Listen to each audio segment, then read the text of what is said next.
கர்த்தர் நல்லவர்.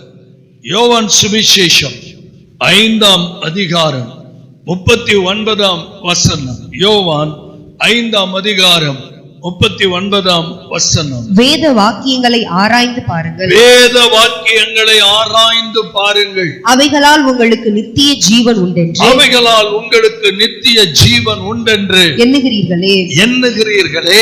என்னை குறித்து சாட்சி கொடுக்கிறவைகளும் என்னை குறித்து சாட்சி கொடுக்கிறவைகளும் அவைகளே. கிறிஸ்துவுக்குள் பிரியமானவர்களே, உங்க கையில ரொம்ப அருமையான ஒரு வேதத்தை ஆண்டவர் கொடுத்திருக்கிறார். இந்த வார்த்தையை பேசுகிறவர் கர்த்தராகிய இயேசு, வேற யாரும் இல்ல. இயேசு கிறிஸ்து உங்களோட முகமுகமா பேசுற என் அன்பு பிள்ளைகளே, சபையில உட்கார்ந்து இருக்கிற தேவ பிள்ளைகளே, வேத வாக்கியங்களை என்ன செய்யுங்கள்? ஆராய்ந்து பாருங்கள். அவைகளால் உங்களுக்கு நித்திய ஜீவன் உண்டென்று எண்ணுகிறீர்களே. என்னை குறித்து சாட்சி கொடுக்கிறவைகளும் அவைகளே. இதுக்கு அடுத்த வசனத்தை படிச்சா அப்படி என்ன சொல்றாரு பாருங்க. அப்படி இருந்தும் உங்களுக்கு ஜீவன் உண்டாகும்படி என்னிடத்தில் வர உங்களுக்கு மனதில்லை. எப்படி வேணாலும் செத்து போறேன்னு சொல்லி மனுஷன் தெரியுறான். வரிசையா பாக்குறோம், செத்துக்கிட்டே இருக்கானு. இதை ஏசாமி அப்பே சொல்லிட்டார். நான் தான் நித்திய ஜீவன். பைபிள படிச்சீங்கன்னா ஆராய்ந்து பார்த்தீங்கன்னா பரலோகம் உங்களுக்கு உண்டுங்கிற. அப்படி நான் சொல்லியும் கூட உங்களுக்கு ஜீவன் உண்டாகும்படி என்னிடத்தில் வருவதற்கு உங்களுக்கு என்ன இல்லை? உண்மைதானே? இன்னைக்கு எத்தனை பேருக்கு இயேசுவினிடத்துல வர மனது இருக்கு? ஒரு சகைக்கு மனது இருந்துச்சு இயேசுவினிடத்துல வர. ஒரு கானானிய பெண்மணிக்கு இயேசுவினிடத்துல வர மனது இருந்தது. ஒரு பிறவி குருடனுக்கு இயேசுவினிடத்துல வர மனது இருந்தது. ஒரு திமிர்வாதக்காரனை இயேசுவினிடத்துல தூக்கி கொண்டு போனாங்க. போனவங்களுக்கு எல்லாம் ஜீவன் உண்டாயிருந்தது. 18 வருடமா கூனியா இருந்தவ ஆலயத்துக்கு விடாம வந்தா. மழை பெய்யுதுன்னு வீட்டுல உட்கார்ல. கூனியா இருந்தாலும் ஆலயத்துக்கு வந்துட்டா. கர்த்தர் அன்னைக்கு பிரசங்கியார்னு அவளுக்கு தெரியாது. இவர் அவளை பார்க்க, அவளுடைய கண்கள் இவரை பார்க்க, எழுந்து நட. அல்லேலூயா. உன்னுடைய பலவீனத்திலிருந்து நீ என்ன செய்யப்பட்ட? ஜீவன் உண்டாயிற்று. ஆண்டவரிடத்துல வந்துட்டாவே நித்திய ஜீவன். அல்லேலூயா. அதத்தான் அவர் துக்கமா சொல்றார். நான் இவ்வளவு தூரம் சொல்லியும் என்னிடத்துல வருவதற்கு அவர்களுக்கு என்ன இல்லை? மனதில்லைங்கிற. வேத வாக்கியம் என்ன சொல்லுது? யோவான் 5ஆம் அதிகாரத்துல தொடர்ந்து 39 இருந்து 47 வசனங்களை படிச்சீங்கன்னா என்ன சொல்லுது பாருங்க. வேத வாக்கியங்களை ஆராய்ந்து பாருங்கள். வேத வாக்கியங்களை ஆராய்ந்து பாருங்கள். அவைகளால் உங்களுக்கு நித்திய ஜீவன் உண்டென்று எண்ணுகிறீர்களே. என்னை குறித்து சாட்சி கொடுக்கிறவைகளும் அவைகளே.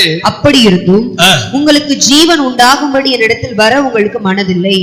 நான் மனுஷரால் மகிமை ஏற்றுக்கொள்கிறதில்லை. எல்லாரும் நல்ல மனதுல பதிய வச்சுக்கங்க.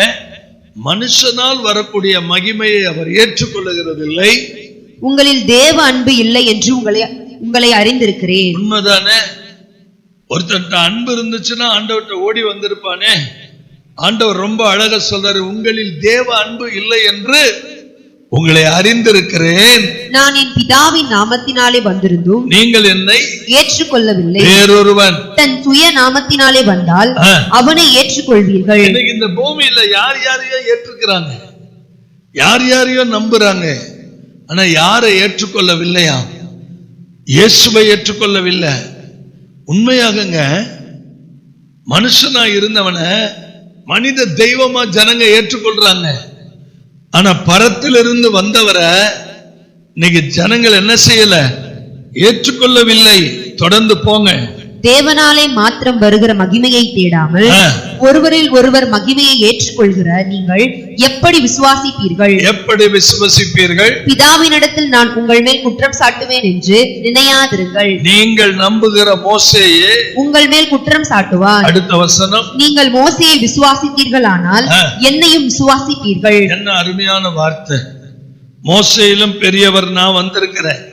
நீங்கள் மோசேயை நம்பினா என்னைய விசுவாசிப்பீங்க. அவன் என்னை குறித்து எழுதியிருக்கிறானே, அவன் எழுதின வாக்கியங்களை நீங்கள் விசுவாசியாமல்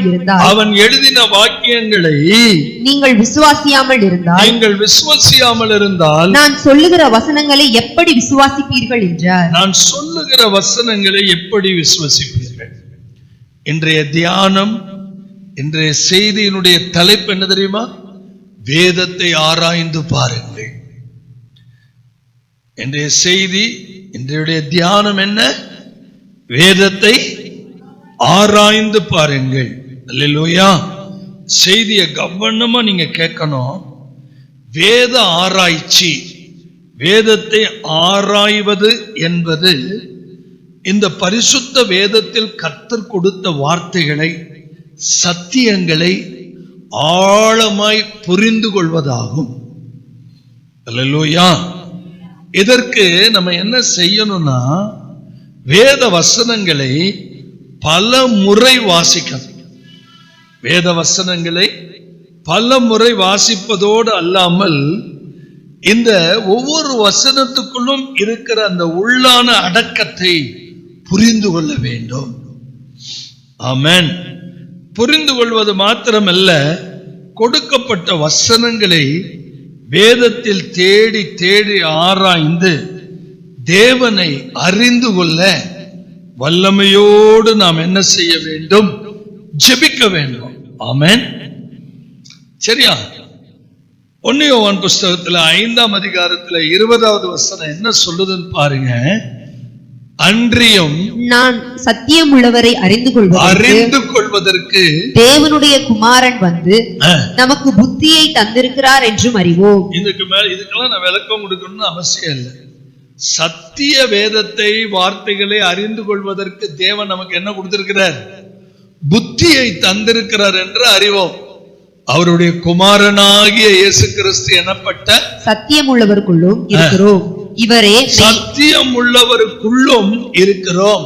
இவரே மெய்யான தேவன், இவரே மெய்யான தேவனும் நித்திய ஜீவனுமாய் இருக்கிறார். அதே 1 யோவான் 2ஆம் அதிகாரம் 25வது வசனத்தை பாருங்க.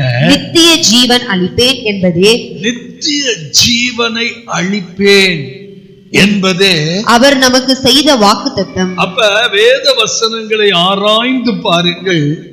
அவைகளால் உங்களுக்கு என்ன உண்டு? யார் யார் வீட்டுல எல்லாம் யார் யார் நீங்க 1 முறைக்கு 2 முறை 3 முறை பைபிளை படிச்சாதான், திரும்ப திரும்ப வசனங்களை படிச்சாதான் அதை ஆராய்ச்சி பண்ண முடியும். ஹல்லேலூயா. நீங்க நல்லா கவனிச்சீங்கன்னா யோவான்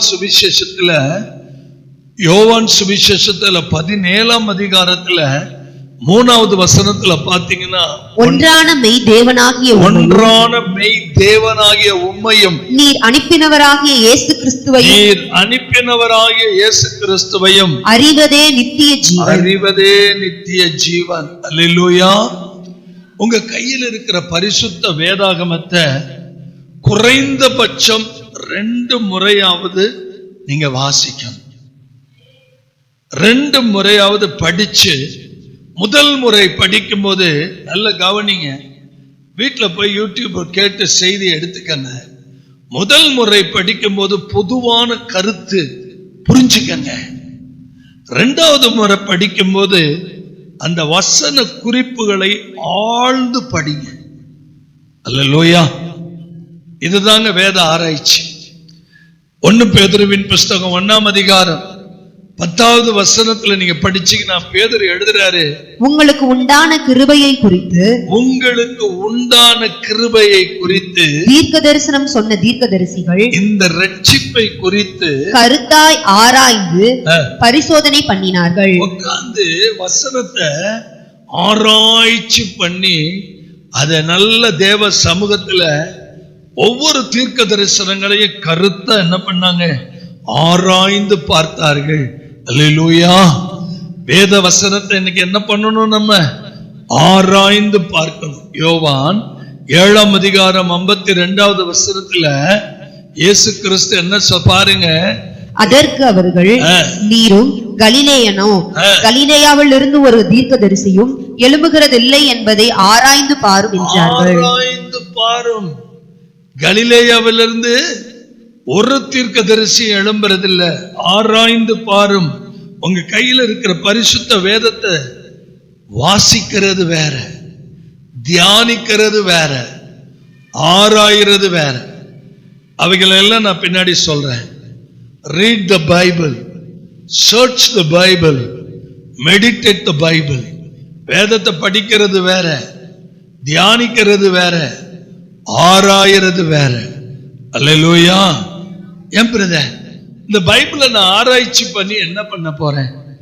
இந்த வசனங்களை நீங்க ஆராய்ச்சி பண்ணுவதனால முதல் பிளஸிங், உங்களுக்கு நித்திய ஜீவனை கர்த்தர் கொடுக்கிறார். அதுதான் நம்ம யோவான் 17:3 படிச்சோம் இல்ல? ஒன்றான மெய்தேவனாகிய உம்மையும் நீர் அனுப்பினவராகிய இயேசு கிறிஸ்துவையும் அறிவதே நித்திய ஜீவன். இரண்டாவது பிளஸிங் என்னன்னா, கிறிஸ்துவை பற்றி, தேவனை பற்றி அறிந்து கொள்ளுகிறோம். அல்லேலூயா. மூணாவது பிளஸிங் என்னன்னு கேட்டீங்கன்னா, வேதத்தை ஆராய ஆராய நமக்குள்ள விசுவாசம் வளர்கிறது. சத்தமா சொல்லுங்க. வேதத்தை ஆராய ஆராய என்ன நடக்குது? விசுவாசம் நமக்குள்ள என்ன பண்ணுது? வளருகிறது. நாலாவது, வேதத்தை ஆராய ஆராய தெய்வீக ஞானம் நமக்குள்ள இருந்து வெளிப்படுகிறது. யோபுவின் புஸ்தகம் 11ஆம் அதிகாரம் 7ஆம் வசனத்தை பாருங்களேன். தேவனுடைய அந்தரங்க ஞானத்தை நீர் ஆராய்ந்து சர்வ வல்லவருடைய சம்பூரணத்தை நீ அறியக்கூடுமோ? இத கேட்டது யாரு? யோபு. சரி, யோபு புத்தகத்துல படிக்கிறோம். பிரசங்கி 7ஆம் அதிகாரம் 25வது வசனத்துல, பிரசங்கி 7ஆம் அதிகாரம் 25வது வசனத்துல ஞானத்தையும் காரண காரியத்தையும் விசாரித்து ஆராய்ந்து அறியவும் மதிகேட்டின் ஆகாமியத்தையும் புத்தி மயக்கத்தின் பைத்தியத்தையும் அறியவும் என் மனதை செலுத்தினேன். நல்ல கவனிங்க. வேத வாக்கியங்களை ஆராயும் போது நித்திய ஜீவன், கிறிஸ்துவை பற்றி அறிந்து கொள்ளுகிறோம், விசுவாச வளர்ச்சி அடைகிறது, தெய்வீக ஞானம் வெளிப்படுகிறது. ஆமென். சரி பிரதர், இந்த பைபிளை எப்படி ஆராய்ச்சி பண்றது? தொடர்ந்து வாசிக்கணும். ஆதி ஆகமத்திலிருந்து வெளிப்படுத்தின விசேஷம் வரைக்கும் தொடர்ந்து நீங்க என்ன பண்ணணும்? பைபிளை வாசிக்கணும். ரெண்டாவது என்ன பண்ணணும்? இந்த ஒரு வசனங்களை எடுத்து தியானம் பண்ணணும். இப்ப நான் அந்த ஒரு வசனத்தை எடுத்து தியானம் பண்ணி உங்ககிட்ட கர்த்தருடைய வார்த்தையை கொண்டு வந்திருக்கிறேன். அல்லேலூயா. மூணாவது என்ன பண்ணணும்? இந்த வசனத்துக்கு நல்ல விளக்கம். ஆராயிறதுன்னா என்ன? ஒரு வசனத்துக்கு நல்ல விளக்கம் கொடுக்க தெரியும். அல்லேலூயா. சும்மா வசனத்தை சொல்லிட்டு போனா யாருக்கு புரியாது. அந்த வசனத்துக்கு என்ன நம்ம கொடுக்கணும்? எப்படி பிரதர் விளக்கம் கொடுக்கிறது? ஜெபிக்கணும். திரும்ப திரும்ப அந்த வசனத்தை கருத்தா பார்க்கணும். ஆவியானவரிடத்துல வெளிப்பாடு கேட்கணும். அப்படி கேட்கும் போது விளக்கம் வரும்.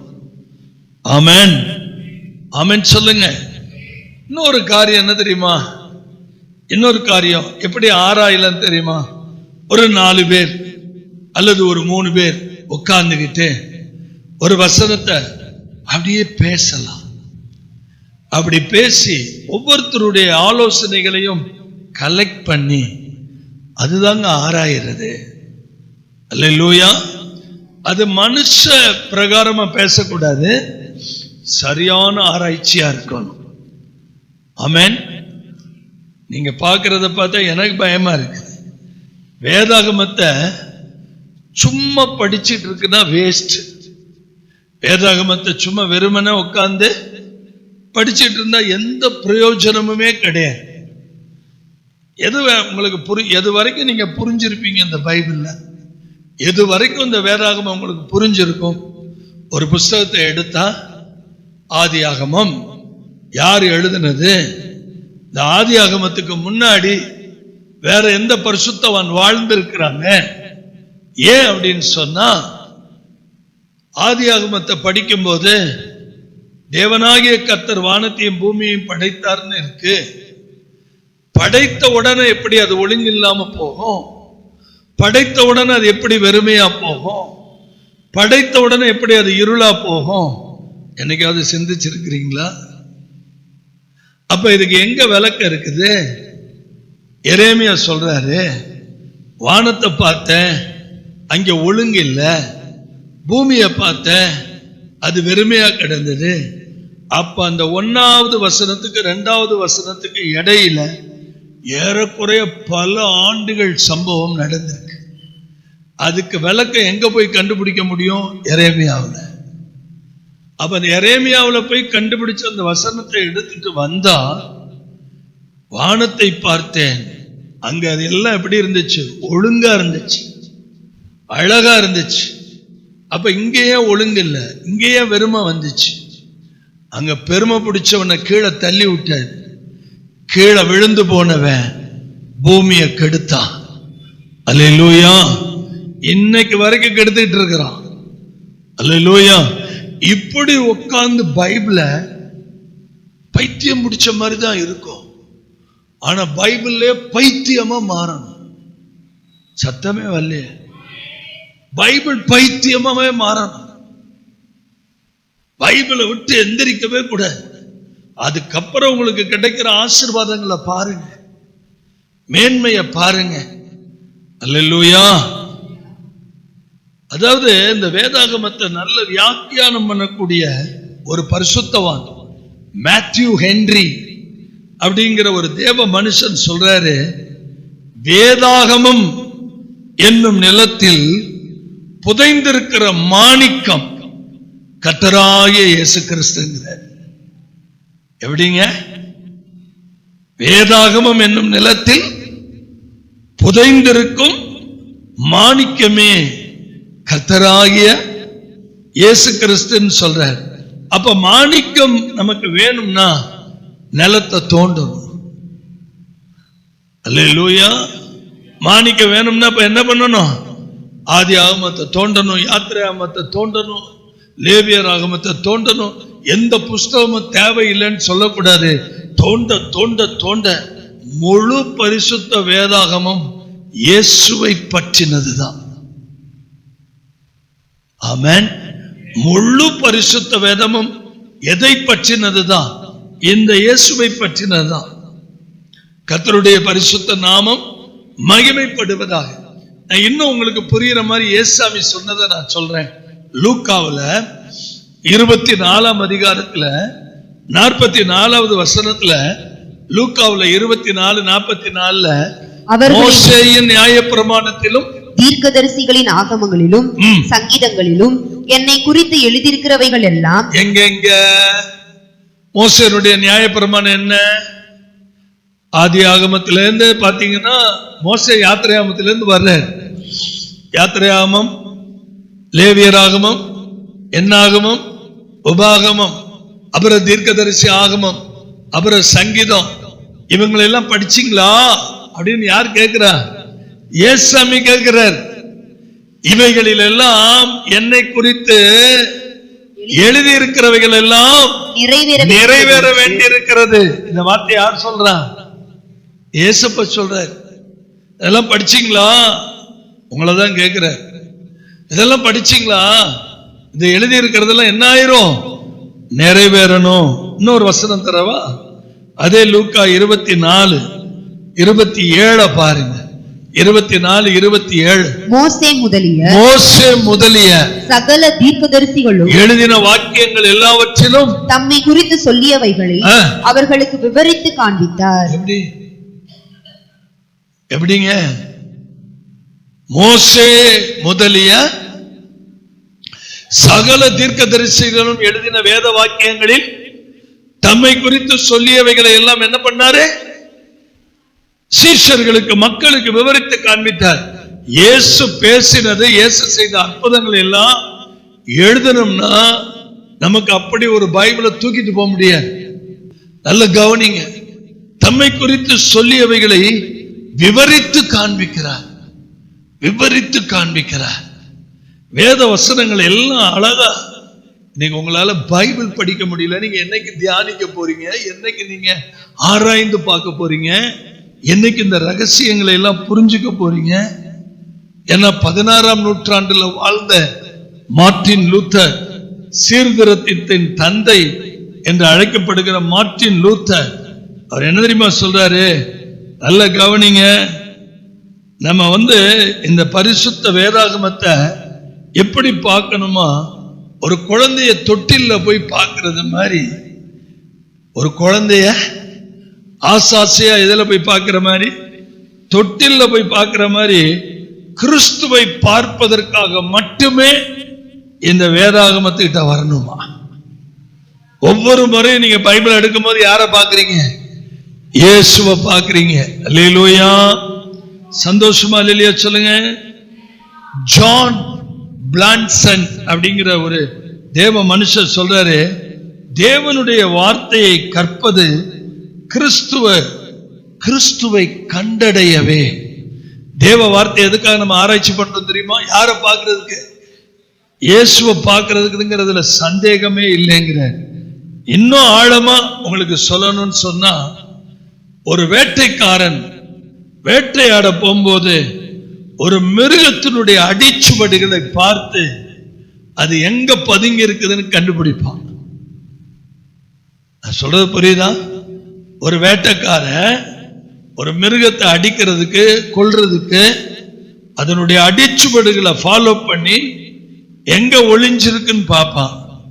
அதுபோலதான் பழைய ஏற்பாட்டை துருவி துருவி துருவி துருவி ஆராயும் போது அங்க கிறிஸ்துவினுடைய முன் அடையாளமான சம்பவங்கள் அங்க மகிமையாய் எழுதப்பட்டிருக்கிறத நம்ம பார்க்க முடியும்.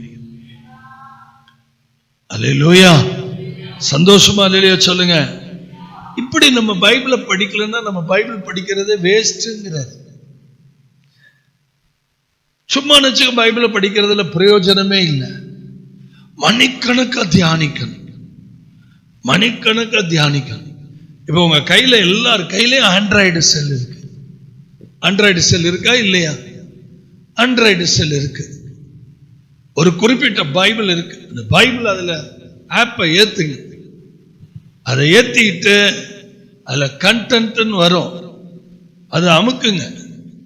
அதை அமுக்கி என்ன வார்த்தையில உங்களுக்கு சந்தேகம் இருக்கோ அந்த வார்த்தையை டைப் பண்ணுங்க. டைப் பண்ணிட்டு சர்ச்ல கொடுத்துருங்க. அப்படியே புட்டு புட்டு புட்டு புட்டு வரும். அவ்வளவு வசதி உங்க செல்போன்ல இருக்கு. இவ்வளவு வசதி எங்க இருக்குது? உங்க செல்போன்ல இருக்குதுங்க. உங்க செல்போன் உங்க கையில 20,000 10,000 ரூபாய் கொடுத்து வாங்கி இருக்கிறது இந்த திருவசனத்தை புரிஞ்சுக்கிறதுக்கு தான். இந்த வேத வாக்கியங்களை புரிஞ்சுக்கிறதுக்கு தான் கர்த்தர் உங்க கையில கொடுத்திருக்கிற 2 பேதுருவின் புஸ்தகம் 3ஆம் அதிகாரம் 18ஆம் வசனத்தை, 2 பேதுரு 3ஆம் அதிகாரம் 18வது வசனத்தை பாருங்க. நம்முடைய கர்த்தரும் இரட்சகருமாகிய இயேசு கிறிஸ்துவின் கிருபையிலும் அவரை அறிகிற அறிவிலும் வளருங்கள். ஒவ்வொரு நாளும் 100 நாள்ல என்ன ஆசையா நான் ஓடி வர்றேன், எங்க மக்கள் வளரணும், கிறிஸ்துவில வளரணும், வசனத்துல வளரணும், அறிவில வளரணும், வரங்கள்ல வளரணும், கிருபையில வளரணும். அவருக்கு இப்பொழுதும் எப்பொழுதும் என்றென்றைக்கும் மகிமை உண்டாவதாக. அல்லேலூயா. காரியத்தை மறைப்பது தேவனுக்கு மகிமையை கொண்டு வரும். ஆமென். ஆனா காரியத்தை ஆராய்வது ராஜாக்களுக்கு மேன்மையை கொண்டு வரும். நீதிமொழிகள் புஸ்தகத்துல 25ஆம் அதிகாரத்துல 2வது வசனத்தை நீங்க படிச்சீங்கன்னா, காரியத்தை மறைப்பது தேவனுக்கு மேன்மை, காரியத்தை ஆராய்வதோ ராஜாக்களுக்கு மேன்மை. இப்ப இந்த பைபிள்ல இருக்கிற காரியத்தை மறைக்கிறது அவருக்கு மேன்மை, ஆனா ஆராய்றது ராஜாவாகிய நமக்கு மேன்மை. என்ன பிரதர் ராஜான்ட்டீங்க? சொன்னாலும் சொல்லலனாலும் வெளிப்படுத்தின விசேஷம் 1ஆம் அதிகாரம் 6வது வசனம் உங்களை ராஜாக்களாக ஆசாரியர்களாக கர்த்தர் மாத்தி இருக்கிறாரா இல்லையா? அல்லேலூயா. அப்படின்னா நீங்க என்ன பண்ணணும்? உபாகமம் 29:29 படி தேவன் எல்லாவற்றையும் அறிந்தவர், அவருக்கு மறைவான காரியங்கள் ஒண்ணுமே இல்லை. ஆனா மறைவானவைகள் எல்லாம் நம்முடைய தேவனாகிய கர்த்தருக்கே உரியவைகள். ஆமென் சொல்லுங்க. ஒரு 40 வருஷத்துக்கு முன்னாடி இருக்கிறவங்களுக்கு, ஒரு 50 வருஷத்துக்கு முன்னாடி இருக்கிறவங்களுக்கு இந்த அளவுக்கு வேதாகமத்தை பேச முடியாது. ஏன்னா அவங்களுக்கு எல்லாமே மறைக்கப்பட்டதா இருந்துச்சு. இன்னைக்கு நமக்கு எல்லாமே, இப்ப நான் கர்த்தருடைய கிருபையினால, அவருடைய இரக்கத்தினால 30 வருஷமா அந்த சபையை வளர்த்திருக்கிறேன். இனி இருக்கிற எபினேசர், இனி இருக்கிற காலங்களில் என்னை விட கூடுதலான வெளிப்பாடுகள் இன்னும் அவங்களிடத்திலிருந்து வெளிப்படும். உங்களுக்கு புரியுதா? அப்ப காலங்கள் நிறைவேற நிறைவேற கர்த்தர் முத்திரைகளை எல்லாம் உடைச்சு வசனத்தினுடைய அத்தனை அர்த்தங்களையும் நீங்க அறிந்து கொள்ளும்படி ஆண்டவரே இரக்கம் பாராட்டார். அல்லேலூயா. இன்னைக்கு இருக்கிறவங்க பிரசங்கம் பண்ற மாதிரி அன்னைக்கு இருக்கிறவங்களால முடியல. அவங்களுக்கு அதுல வெளிச்சம் இல்லை. இன்னைக்கு நமக்கு பாதி வெளிச்சம் வந்துருச்சு. இன்னும் கொஞ்சம் மீதி வெளிச்சம் ஆண்டவர் வந்துருவார். உங்க தலைமுறை அதை பார்க்கும். அல்லேலூயா. வேக வேகமா நான் போறேன். ஏன் உங்களை ராஜான்னு சொன்னேன்? 1 பேதுருவின் புஸ்தகம் 2ஆம் அதிகாரம் 9வது வசனம் என்ன சொல்லுது? ராஜரீகமான ஆசாரிய கூட்டமாக, பரிசுத்த ஜாதியாக கர்த்தர் நம்மை வைத்திருக்கிறார். அல்லேலூயா. அப்ப நம்ம ஒவ்வொரு காரியங்களையும் என்ன பண்ணணும்? ஆராய்ந்து பார்க்கணும். இன்னொரு முக்கியமான விஷயத்தை நான் சொல்றேன், நல்ல மனசுல வச்சுக்கங்க. ஏசாயா தீர்க்கதரிசியின் புத்தகம் 34ஆம் அதிகாரம் 16ஆம் வசனம் என்ன சொல்லுதுன்னு பாத்தீங்கன்னா, கர்த்தருடைய புஸ்தகத்தில், இந்த பைபிளுக்கு பரிசுத்த வேதாகமங்கிறது ஒரு பேரு. கவனிக்கிறீங்களா? பரிசுத்த வேதாகமங்கிறது ஒரு பேரு. இன்னொரு பேரு, இது மனுஷ புத்தகம் இல்ல, இது கர்த்தருடைய புஸ்தகம். உங்க கையில வச்சிருக்கிறது யாருடைய புஸ்தகம்? இது வரலாறு, அறிவியல், பூலோகம், கம்ப்யூட்டர் சயின்ஸ் அத்தனையும் ஒட்டு மொத்தமா மனுஷனை உருவாக்குறதுக்கு முன்னாடியே கர்த்தருடைய கரங்களினால் எழுதப்பட்ட புஸ்தகம். இது கர்த்தருடைய புஸ்தகம்.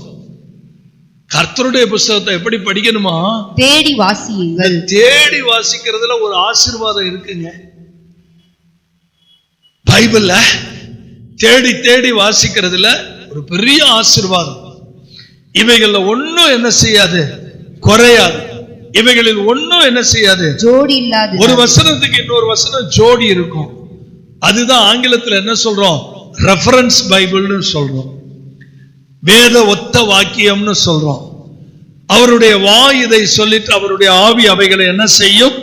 சேர்க்கும். கைகளை உயர்த்தி ஒரு ஆமென். அப்ப கர்த்தருடைய வார்த்தை, நான் டெய்லி பைபிளை கையில எடுக்கும்போது ஒரு கண்ணாடிக்கு முன்னாடி போய் நிக்கிறேன்.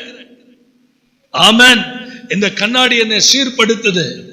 இந்த கண்ணாடி என்னை ஸ்திரப்படுத்துது. இந்த கண்ணாடி என்னை பலப்படுத்துது. இந்த கண்ணாடி எனக்கு புத்திமதியை தருது. நான் ஆராய ஆராய என் கண்களுக்கு வெளிச்சத்தை தருது. கொஞ்ச நேரத்துல நான் அவருடைய சாயலா மாறுறேன். அல்லேலூயா. ஆகையினால இந்த வேதத்தை எடுக்கும் போது அர்ப்பணிப்போடு எடுக்கணும். ஆண்டவரிடத்துல நம்மை தாழ்த்தணும். நம்ம எவ்வளவு பாக்கியசாலிங்க. நம்ம கையில எப்படிப்பட்ட ஒரு வேதத்தை கொடுத்திருக்கிற. எக்கச்சக்க மக்களுக்கு தெரியலையே. ஒருத்தருக்கு இயேசுவை அறியாமலே சாகுறாங்களே. அல்லேலூயா. அப்ப இங்க பாருங்க, எந்த மனிதர்களுடைய உபதேசங்களை நீங்க கேட்டாலும் அது ஆராய்ந்து பார்க்கணும். பவுலும் சீலாவும் பெரேயாம் பட்டணத்துல ஊழியம் பண்ணாங்க. அங்க இருக்கிற மக்கள் என்ன பண்ணாங்க தெரியுமா? பவுல் பிரசங்கத்தை கேட்ட உடனே வேதத்தை ஆராய்றாங்க. பவுல் இப்படி சொன்னாரே, இங்க இப்படி சொன்னாரே, இதை ஆராய்ந்து பார்க்க பார்க்க தெசலோனிக்கே பட்டணத்துல இருக்கிற மக்களை விட இந்த பெரேயாம் பட்டணத்துல இருக்கிற மக்கள் நற்குணசாலிகளா மாறினாங்க. அததான் அப்போஸ்தலர் 17:11 சொல்லுது. ஒரு ஆண் மகனுக்கு எப்பேற்பட்ட மனைவியை பார்க்கணும்? அழகான மனைவி இல்லைங்க, குணசாலியான மனைவி, நற்குணசாலிகள். அப்ப ஒரு ஆண் மகனுக்கு எப்படிப்பட்ட மனைவி வரணும்? வேதத்தை ஆராய்ந்து குணசாலியா வாழ்கிற மனைவி வரணும். சத்தமா ஆமென். அல்லேலூயா. என்னுடைய வாலிப நாட்கள்ல எவ்வளவு பைபிள், எவ்வளவு ரெஃபரன்ஸ், எவ்வளவு ஆவிக்குரிய புஸ்தகம் வாங்க முடியுமோ வாங்கி சேர்த்தேன். ஒன்னும் நான் படிச்ச பாடு இல்லை. கல்யாணம் ஆனிச்சு அவங்க ஒவ்வொன்னா படிச்சாங்க, அவங்க ஒவ்வொன்னா கற்று தேர்ந்தாங்க. ஒரு நாள் சொன்னாங்க, நான் படிக்கிறதுக்காகவே கர்த்தர் உங்களை ஆயத்தப்படுத்தி இதெல்லாம் வாங்க வச்சிருக்கிறேன். வேதத்தை ஆராய்ந்து பார்த்ததுனால நற்குணசாலிகள் உட்கார்ந்து வசனம் இது எப்படி ஆராய்ந்து பார்க்கணும். ஏன்னா 2 யோவான் புரியுதா? புதிய ஏற்பாட்டில் பின்பகுதியில் 1 யோவான், 2 யோவான், 3 யோவான் வருது இல்ல, அதுல 2 யோவான்ல 10வது வசனத்தை பாருங்க. ஒருவன் உங்களிடத்தில் வந்து இந்த உபதேசத்தை கொண்டு வராமல் இருந்தால் அவனை உங்கள் வீட்டிலே ஏற்றுக்கொள்ளாமலும் அவனுக்கு வாழ்த்துதல் சொல்லாமலும் இருங்கள். ஒரு ஆமென் அல்லேலூயா ஏதாவது சொல்லுங்க. எவனாவது உங்க வீட்டுல குளறுபடி பண்ணி, சகோதரி நல்லா இருக்கீங்களா, பிரைஸ் லார்ட், ஸ்தோத்திரம், ஆமென், உங்க பாஸ்டர் உங்க வீட்டுக்கு வருவாரா? அவர் வரமாட்டாருங்க. ஏன் வரமாட்டாரு? அவர் எந்த வீட்டுக்குமே போக மாட்டாருங்க. ஏன் அப்படி? கூப்பிட்டா வருவாருங்க. அது இப்ப 100 நாள் ஜெபம் வேற, அல்லேலூயா. அப்படியே டேரா போட்டு உட்கார்ந்துருவாங்க திண்ணையில். தேவையில்லாத வார்த்தையெல்லாம் உங்கள்கிட்ட போட்டுக்கிட்டே இருப்பாங்க, குழப்பிடுவானுங்க. இந்த மாதிரி கேஸ் வீட்டுக்குள்ள வந்தா அவனுக்கு பிரைஸ் லார்ட் கூட சொல்லக்கூடாதான். ஆங்கில பைபிளை எடுத்து பாருங்க, பிரைஸ் லார்ட்னே இருக்கு. இங்க வாழ்த்துதல்னு இருக்குல்ல, ஆங்கில பைபிள்ல பாருங்க பிரைஸ் லார்ட்னே இருக்கு. அவனுக்கு வாழ்த்து சொல்லாம விரட்டி விடுங்க. Praise Lord. அவனுக்கு வாழ்த்தே சொல்லாதீங்க. கர்த்தருடைய வார்த்தை நல்ல கவனிங்க. தொடர்ந்து வேகமா போவோமா? கர்த்தருக்கு ஸ்தோத்திரம். கர்த்தருடைய வார்த்தை அப்போஸ்தலர் 17:11 படி நமக்கு முன்னாடி ஒரு கண்ணாடியை போல இருக்குது. 2 யோவான் 1:10 படி இந்த உபதேசத்தை கொண்டு வராதவனுக்கு நீங்க என்ன பண்ணாதீங்க? வாழ்த்து சொல்லாதீங்க. கையை உயர்த்தி ஒரு ஆமென் சொல்லிருங்க. வேத வசனத்தின் அடிப்படையில் ஒவ்வொரு காரியங்களையும், மனுஷர்களுடைய வார்த்தைகளையும் நம்ம ஆராய்ந்து இந்த உலகத்தினுடைய கன்னிகளுக்கும் மனுஷருடைய கன்னிகளுக்கும் நம்ம தப்பிச்சுக்கணும். கள்ள உபதேசங்களுக்கு நம்ம என்ன பண்ணணும்? நீங்க நல்லா ஆராய்ந்து பார்க்கலன்னா ஏமாந்துருவீங்க. ஆராய்ந்து பார்க்கலன்னா என்ன பண்ணுவீங்க? இதைதான் பவுல் எப்படி எழுதுறாருன்னா 1 கொரிந்தியர் 2ஆம் அதிகாரம் 10-11 வசனங்கள் எப்படி எழுதுறார்? நமக்கோ தேவன் அவைகளை தமது ஆவியினால் என்ன பண்ணாரு? வெளிப்படுத்தினார். அந்த ஆவியானவர் எல்லாவற்றையும் தேவனுடைய ஆழங்களையும் ஆராய்ந்திருக்கிறார். கைகளை உயர்த்தி ஒரு அல்லேலூயா சொல்வோம். அப்ப இந்த வசனத்தை புரிந்து கொள்ளக்கூடிய ஆற்றல், இந்த வசனத்தை ஆராயக்கூடிய ஆற்றல் பரிசுத்த ஆவியானவர் நமக்குள்ள இருக்கிறதுனால அது விளக்கம் கொடுக்கிறாரு. அல்லேலூயா. சந்தோஷமா ஒரு அல்லேலூயா சொல்லுவோமா? அப்ப தேவனுடையவைகளை அறிந்து கொள்வதற்கு தேவ ஆவியானவர் நம்மை அபிஷேகத்தினால் நிரப்புவதன் மூலம் அந்த அபிஷேகத்தினுடைய நிறைவு வசனங்களை நாம் விளங்கிக் கொள்ளுகிறோம். இன்னொன்னு சொல்லவா? நீங்க தானே ஆவியானவருடைய ஆலயம். நம்ம தானே ஆவியானவருடைய ஆலயம். நமக்குள்ளதானே ஆவியானவர் இருக்கிறார். அப்ப அந்த ஆவியானவர் நமக்குள்ள இருக்கும்போது நம்ம சரியா நடத்துவார். Praise the Lord. ஆவிகளை பகுத்தறிகிற வரம். ஃபாஸ்டிங் பிரேயர்ல ஜெபம் பண்ணேன், உங்க எல்லாருக்காகவும் நான் ஜெபம் பண்ணேன். இப்ப நான் ஒரு வசனம் தரேன். 1 தெசலோனிக்கேயர் 5ஆம் அதிகாரம் 20-21 வசனங்களை பாருங்க. தீர்க்க தரிசனங்களை அற்பமா எண்ணாதிருங்கள், எல்லாவற்றையும் சோதித்து பார்த்து நலமானதை பிடித்துக் கொள்ளுங்கள். அல்லேலூயா. தீர்க்க தரிசனத்தை அற்பமா நினைக்கவும் வேண்டாம். எல்லாவற்றையும் சோதித்து பார்த்து நலமானதை. இப்ப நான் 3 பாருங்க, இவ்வளவு நேரம் நம்ம ஆராய்ச்சியை பத்தி பேசணும். Read the word of God. பைபிளை கண்டிப்பா படிக்கணுமா பிரதர்? படிக்கணும். அதுக்கு ஒரு வசனம் தரவா? லூக்கா புஸ்தகம் 4ஆம் அதிகாரம் 18, 19, 20, 21 வேகமா படிங்க. கர்த்தருடைய ஆவியானவர் என்மேல் இருக்கிறார், தரித்திரருக்கு சுவிசேஷத்தை பிரசங்கிக்கும்படி என்னை அபிஷேகம் பண்ணினார். இருதயம் நறுங்குண்டவர்களை குணமாக்கவும், சிறைப்பட்டவர்களுக்கு விடுதலையை, குருடருக்கு பார்வையையும் பிரசித்தப்படுத்தவும், நொறுங்குண்டவர்களை விடுதலையாகவும், கர்த்தருடைய அனுக்கிரக வருஷத்தை பிரசித்தப்படுத்தவும் என்னை அனுப்பினார் என்று எழுதியிருக்கிற இடத்தை அவர் கண்டு வாசித்து புஸ்தகத்தை சுருட்டி பணிவிடைக்காரனிடத்தில் கொடுத்து உட்கார்ந்தார். ஜெப ஆலயத்தில் உள்ள எல்லாருடைய கண்களும் அவர் மேல் நோக்கமாய் இருந்தது. அவர் கையில கொடுத்த பைபிள ஏசாயாவை வாசிட்டுன்னு இருக்கா, பக்கத்துல பார்த்து சொல்லுங்க, டெய்லி பைபிளை படிக்கணும். Read the Bible. ரெண்டாவது, search the word of God. வேதத்தை ஆராயணும். எஸ்ரா 7ஆம் அதிகாரம் 10வது வசனத்தை பாருங்க. எஸ்ரா 7:10. கர்த்தருடைய வேதத்தை ஆராயவும் அதின்படி செய்யவும் இஸ்ரவேலிலே கட்டளைகளையும் நீதி நியாயங்களையும் உபதேசிக்கவும் எஸ்ரா தன் இருதயத்தை பக்குவப்படுத்தி இருந்தார். எந்த நேரத்திலும் ஜனங்களுக்கு வேதத்தை சொல்லிக் கொடுக்கிற அளவுக்கு ஒரு தேவ மனுஷன் வேதத்தை ஆராயவும் அதன்படி நடக்கவும் இருதயத்தை என்ன பண்ணிருக்கணும்? பக்குவப்படுத்தி இருக்கணும். அல்லேலூயா. மூணாவது, மெடிடேட் த பைபிள்.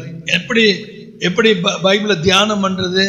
சங்கீதம் 1:1-2 என்ன சொல்லுது? துன்மார்க்கருடைய ஆலோசனைகளின்படி நடவாமல், பாவிகளுடைய வழியில் நில்லாமல், பரியாசக்காரர்கள் உட்காருகிற இடத்தில் உட்காராமல், கர்த்தருடைய வேதத்தில் பிரியமா இருந்து இரவும் பகல் அவருடைய வேதத்தில். வேதத்தை படிக்கணும், வேதத்தை ஆராயணும், வேதத்தை தியானிக்கணும். அல்லேலூயா. இப்படிலாம் செஞ்சா என்ன பிரதர்? கர்த்தருடைய வேதம் குறைவற்றது. சங்கீதம் 19:7 சொல்லுது. 119ஆம் சங்கீதம் 165 சொல்லுது, வேதத்தை நேசிக்கிறவர்களுக்கு என்ன உண்டு?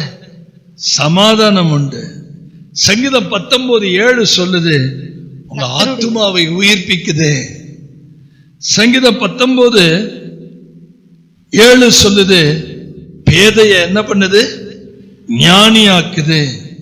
சங்கீதம் 19:10 சொல்லுது, பொன்னிலும் மிகுந்த பசுமணிலும் விரும்பப்படத்தக்கது.